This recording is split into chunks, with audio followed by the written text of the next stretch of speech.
प्रथम शैलपुत्री। वंदे वांछित लाभाय चंद्रार्धकृत शेखराम वृषारूढ़ाम शूलधराम शैलपुत्रीम यशस्विनीम। माँ दुर्गा अपने पहले स्वरूप में शैलपुत्री के नाम से जानी जाती हैं। पर्वतराज हिमालय के वहां पुत्री के रूप में उत्पन्न होने के कारण इनका यह शैलपुत्री नाम पड़ा था।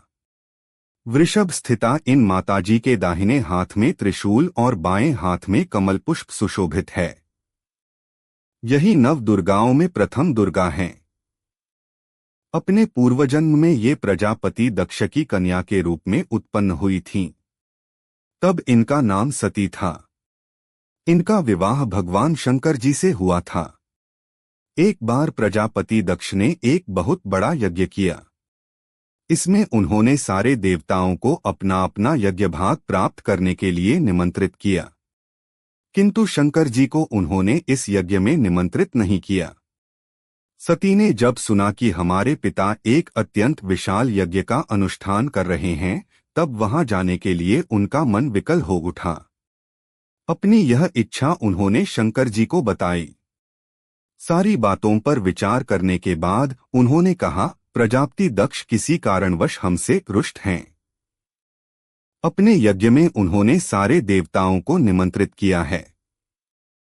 उनके यज्ञ भाग भी उन्हें समर्पित किए हैं, किंतु हमें नहीं बुलाया है। कोई सूचना तक नहीं भेजी है। ऐसी स्थिति में तुम्हारा वहां जाना किसी प्रकार भी श्रेयस्कर नहीं होगा।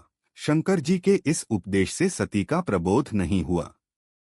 पिता का यज्ञ देखने, वहां जाकर माता और बहनों से मिलने की उनकी व्यग्रता किसी प्रकार भी कम न हो सकी।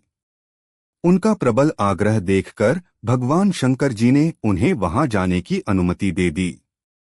सती ने पिता के घर पहुंचकर देखा कि कोई भी उनसे आदर और प्रेम के साथ बातचीत नहीं कर रहा है। सारे लोग मुंह फेरे हुए हैं। केवल उनकी माता ने स्नेह से उन्हें गले लगाया। बहनों की बातों में व्यंग्य और उपहास के भाव भरे हुए थे। परिजनों के इस व्यवहार से उनके मन को बहुत क्लेश पहुंचा। उन्होंने यह भी देखा कि वहां भगवान शंकर जी के प्रति तिरस्कार का भाव भरा हुआ है। दक्ष ने उनके प्रति कुछ अपमानजनक वचन भी कहे।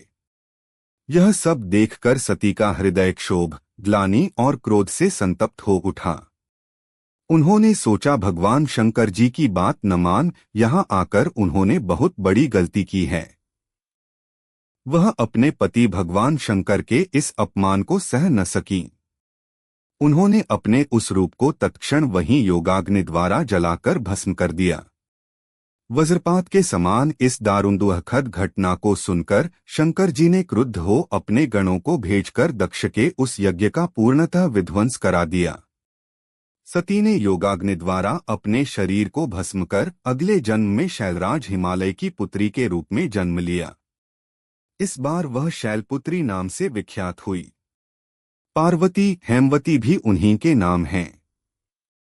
उपनिषद की एक कथा के अनुसार इन्होंने हेमवती स्वरूप से देवताओं का गर्वभंजन किया था।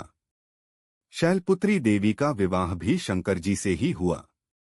पूर्वजन्म की भांति इस जन्म में भी वह शिवजी की अर्धांगिनी बनी। नव दुर्गाओं में प्रथम शैलपुत्री दुर्गा का महत्व और शक्तियां अनंत हैं। नवरात्र पूजन में प्रथम दिवस इन्हीं की पूजा और उपासना की जाती है।